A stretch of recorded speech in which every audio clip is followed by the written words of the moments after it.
Hello and welcome. My name is Zaffar Iqbal, and you are watching the Mojo story. We're joined by IDF Lieutenant Colonel Jonathan Conricus, to provide insights into the extensive military operation that's taking place in Gaza and the ceasefire that has been announced now for the release of 50 hostages taken by Hamas.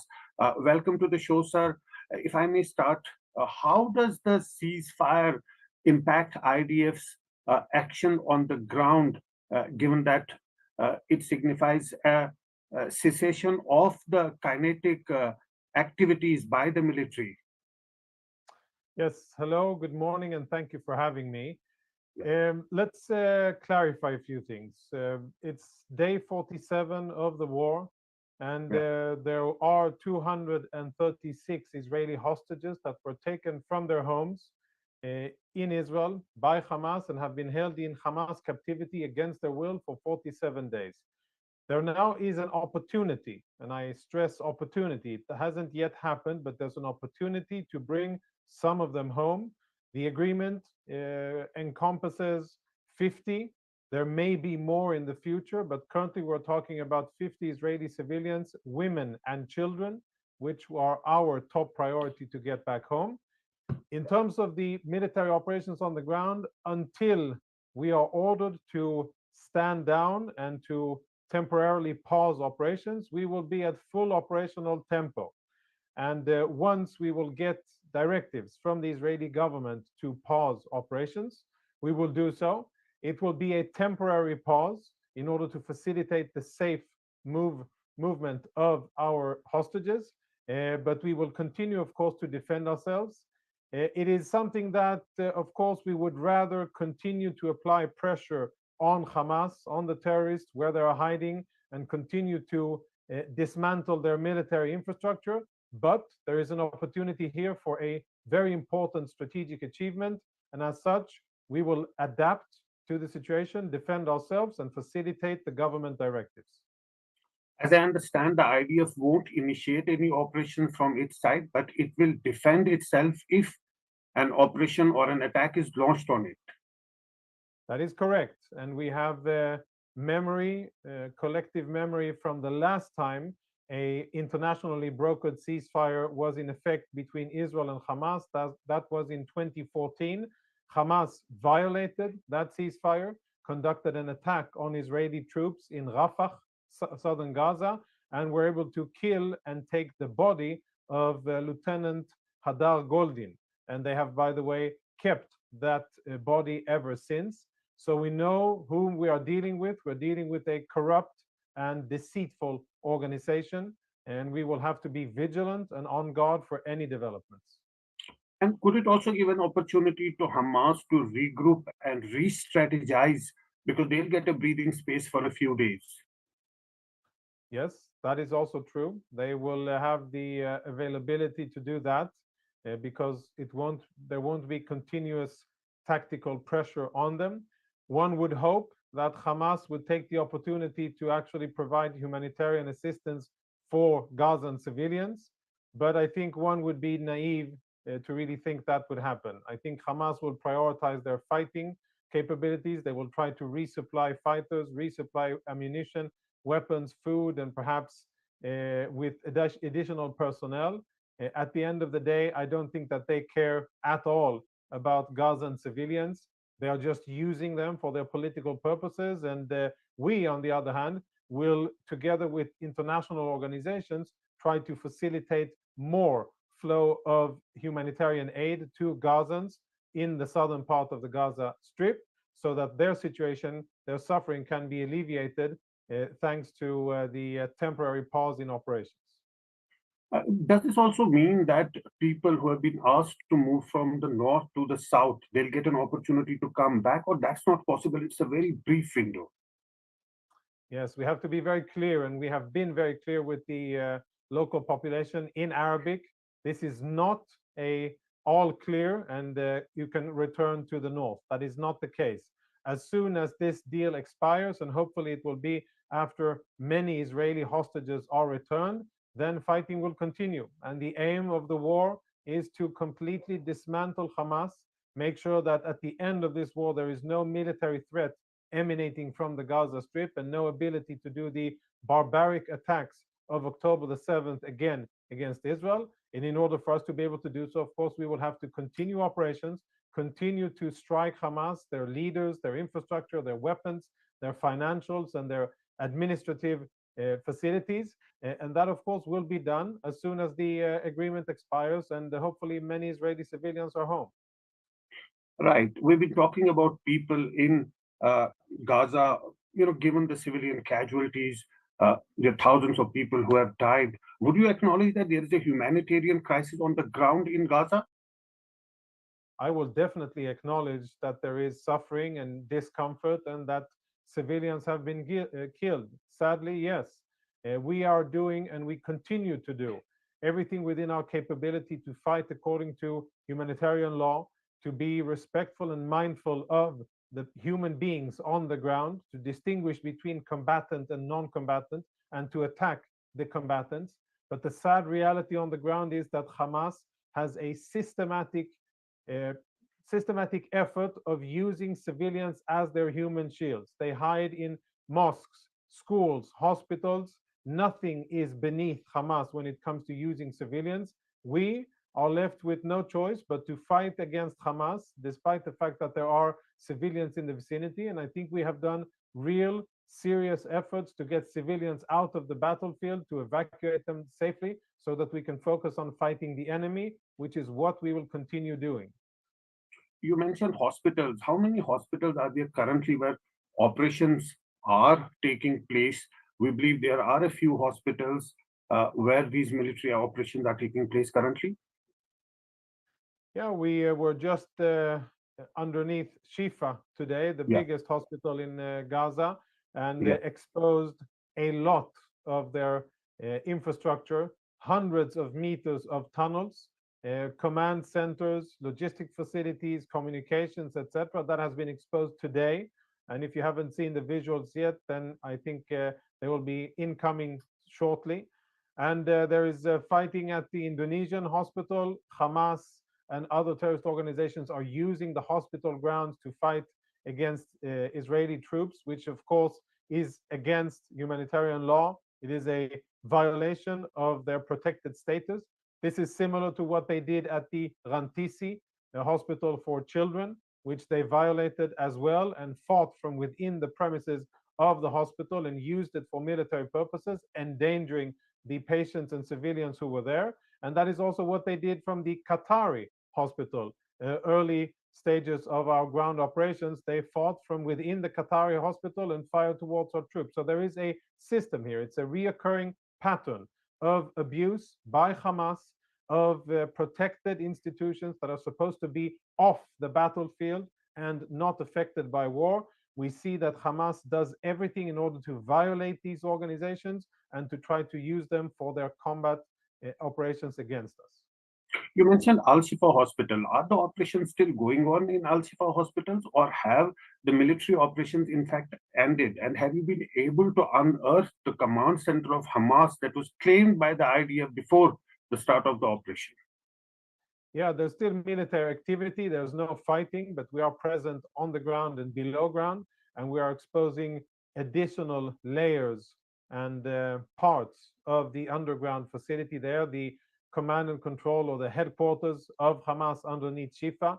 It is a very elaborate system of tunnels. Some of them are connected with civilian buildings in close proximity to the hospital compound. Some of the tunnels are accessed from within the perimeter of the hospital. And as time goes by, we are exploring and exposing all of that infrastructure. And you will see reports in international media today of the findings that journalists were able to document for themselves.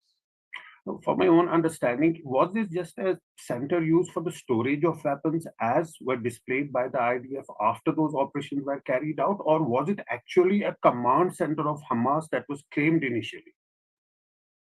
It is both.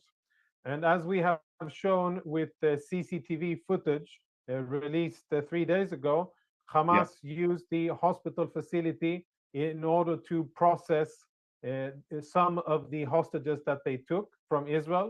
against their will. There is clear video footage of a civilian, a foreign national that was forcefully brought into the hospital by Hamas gunmen, forced in. He was not in need of any medical attention, but they nevertheless brought him to Shifa because they used Shifa as a headquarters and as a operational hub.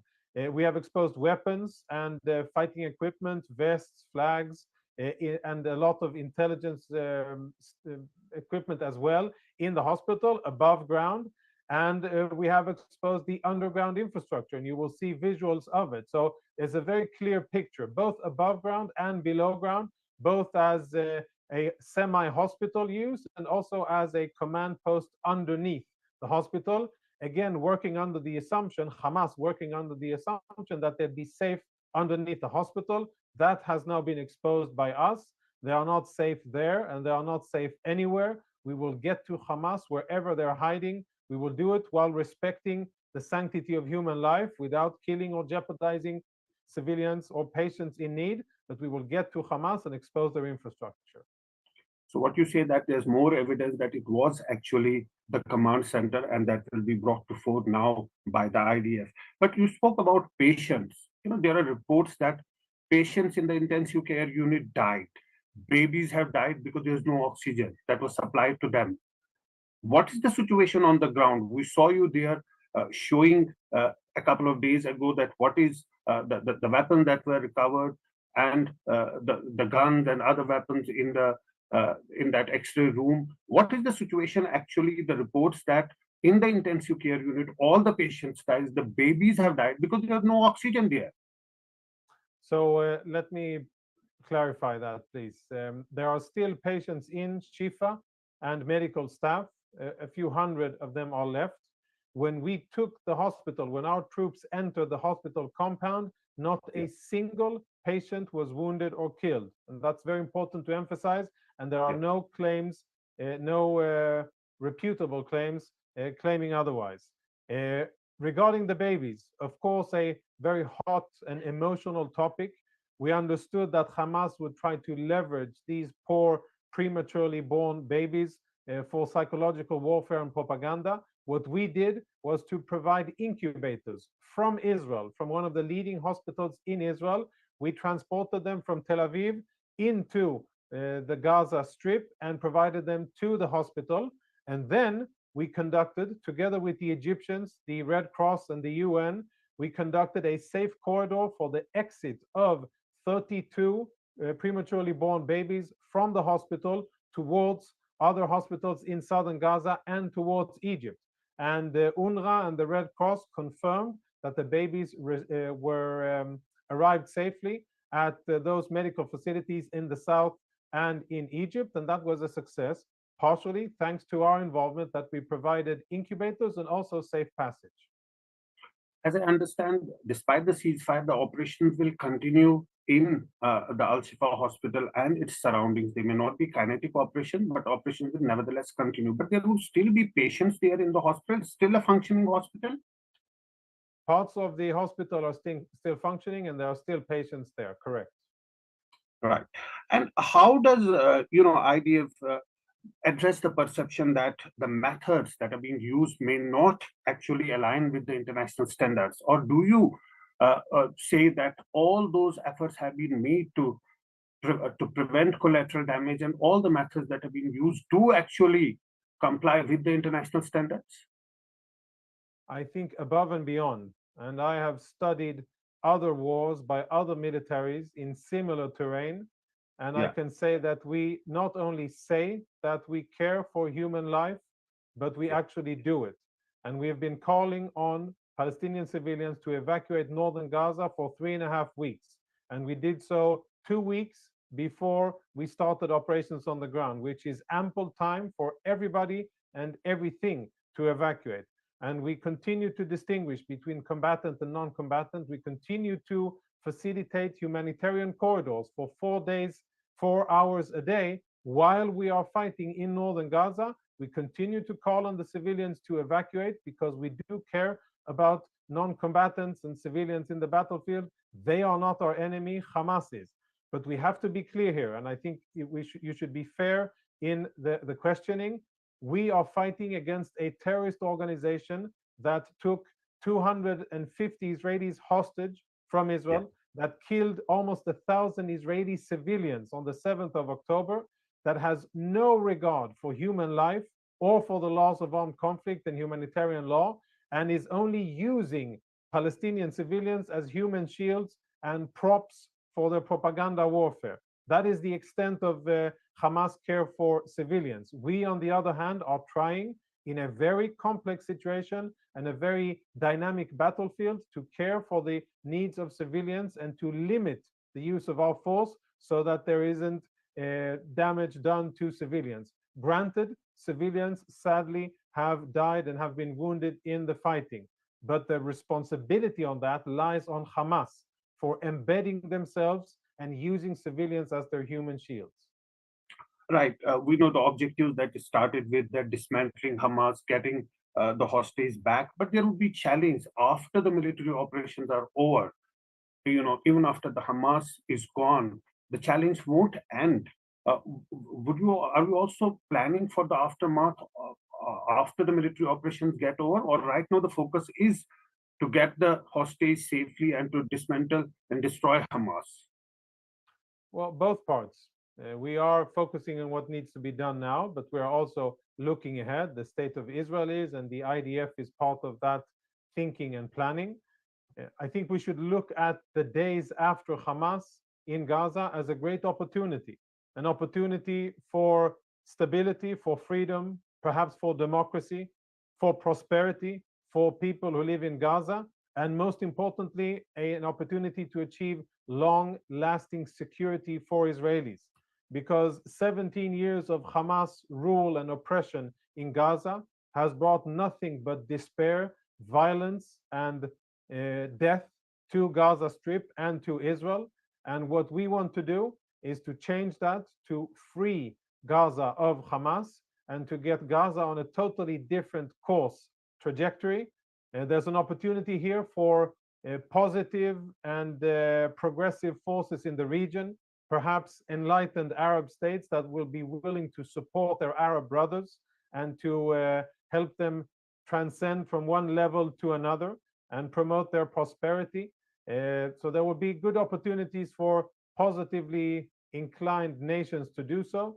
We care about our security, and what's clear for us is that we will not tolerate a situation where any jihadi terrorist organization controls Gaza and wields any type of military capabilities towards us. And we will seek the solutions together with the international community that will facilitate a transition from jihad, martyrdom, death, and despair to stability, hopefully democracy, prosperity, and security for us.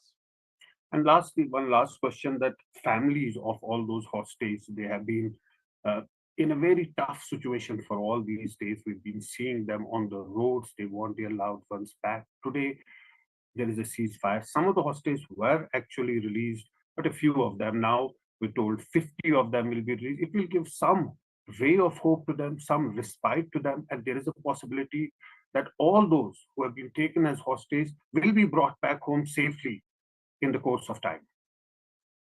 Well, we surely hope so, and not only hope, we will act in order to facilitate that.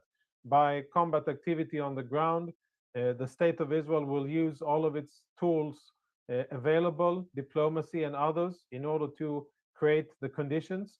We in the IDF will continue to apply pressure on Hamas to dismantle its infrastructure, to kill its leaders, and take out their operatives and do whatever is feasible in order to make life as hard as possible for Hamas and make them understand that there's only one way that this is going: either surrender or die. And we are going to end this war with defeating Hamas and getting all of our hostages back. And we will do so in the best possible way. If it can be done through diplomacy and deals, great. If not, then we will do it using other means, military means. Hopefully that will happen. And I think that it is within the interest of the international community and freedom loving countries around the world, India included, to see the safe return of our civilian hostages from Hamas captivity as soon as possible, and for us to defeat this barbaric and hateful organization, Hamas, relegate them to the dustbin of history and to open a new chapter in Western Asia. Lieutenant Colonel Jonathan, thanks so much for joining us and for providing all your insights in the situation right now in Gaza and in Israel. Thanks so much. It was a pleasure talking to you. Thank you for having me. That's all we have on today's show. Thanks for watching the Mojo Story. Mojo Story has always made a commitment to its viewers to go to where the story is. And as you can see here, we are at the epicenter of the Israel war on Gaza. We are right at the front line, about 1 mile from the Gaza Strip, as the Israeli military gets ready with its tanks and its gunners to begin its final frontal assault that will take troops into Gaza. As we said, we are not like other organizations. We believe in giving you all sides of the story objectively and as much as possible from the ground. And that's exactly what we're doing here, covering the biggest global story today from the epicenter of the war zone.